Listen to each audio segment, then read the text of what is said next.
A paz do Senhor Jesus para você que nos assiste. Como dissemos anteriormente, este programa foi elaborado em consonância com a nossa confissão de fé cristã. No episódio anterior, vimos que a Bíblia nos traz relatos acerca do uso de metais. E não só isso, também constatamos que os primeiros descendentes de Adão e Eva já manuseavam ferramentas e instrumentos. Hoje, abordaremos a Arca de Noé, que representa uma construção de grande estrutura, conforme o projeto detalhado dado pelo próprio Senhor Deus, indicando o nível avançado da engenharia e conhecimento de materiais. Contudo, diante da corrupção do gênero humano, Deus se arrependeu de tê-lo criado, mas achou graça em Noé, que era varão justo e reto em suas gerações. Noé andava com Deus e foi escolhido para dar continuidade ao plano de Deus para a humanidade após o dilúvio. Seu exemplo nos mostra que sempre haverá um remanescente fiel a Deus. Disse a Bíblia assim: Então disse Deus a Noé: O fim de toda a carne é vindo perante a minha face, porque a terra está cheia de violência, e eis que os desfarei com a terra. Faze para ti uma arca de madeira de gofer. Fará compartimentos na arca e a betumarás como por dentro e por fora com betume. Isso está escrito em Gênesis 6, 13 e 14. E, Cláudia, quem foi Noé? Bom, Noé era filho de Lameque, neto de Matusalém e bisneto de Enoque. Noé é descendente da linhagem de Sete, terceiro filho de Adão. Em Gênesis 6, 15 e 16, Deus orienta Noé detalhadamente como deveria ser feita a construção da arca. Vamos ao texto? E desta maneira a farás, de 300 côvados o comprimento da arca, e de 50 côvados a sua largura, e de 30 côvados a sua altura. Farás na arca uma janela, e de um côvado a acabarás em cima, e a porta da arca porás ao seu lado, far-lhe-ás andares baixo, segundo e terceiro. Bem, um parênteses aqui para a gente dizer que a medida côvado, mencionada na Bíblia, era uma medida muito utilizada na época. Seu comprimento variava entre 45 e 50 centímetros aproximadamente. Era aproximada a medida entre o antebraço e a ponta dos dedos. Como podemos perceber, a construção da Arca de Noé foi uma engenharia extremamente sofisticada para a época. Pesquisadores afirmam até que era o maior barco possível de ser construído na época. Durante 120 anos, aproximadamente, Noé trabalhou na construção da arca e pregou ao povo sobre o juízo de Deus que viria sobre a humanidade. Contudo, a incredulidade tomava conta dos homens, de forma tamanha que ninguém além de Noé e sua família entrou na arca. Cláudia, 7 dias após entrarem na arca, começou a chover. Choveu por 40 dias e 40 noites sobre a terra. Todos os altos montes ficaram cobertos pelo dilúvio. Durante 150 dias, as águas ainda prevaleceram sobre a terra.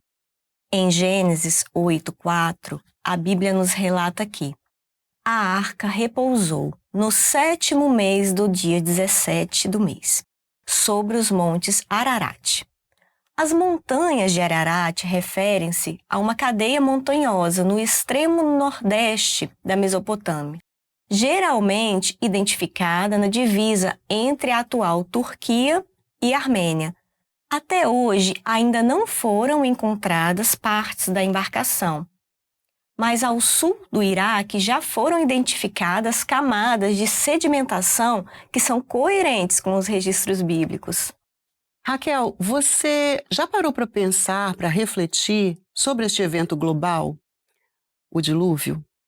Ele foi narrado por vários povos. Diversos povos da antiguidade narraram um grande dilúvio em suas tradições, como mesopotâmicos em sua epopeia de Gilgamesh, sumérios, acádios, babilônicos, hindus, gregos, chineses, povos indígenas das Américas, entre outros.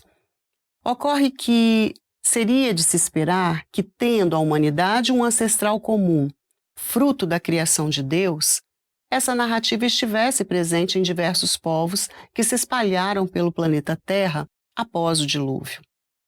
A explicação teológica mais aceita no cristianismo é que o dilúvio foi um evento real, cuja memória foi preservada e, apesar de reinterpretada por diversos povos dentro de suas cosmovisões politeístas ou mitológicas, funciona como um testemunho universal do juízo, da justiça e da misericórdia de Deus.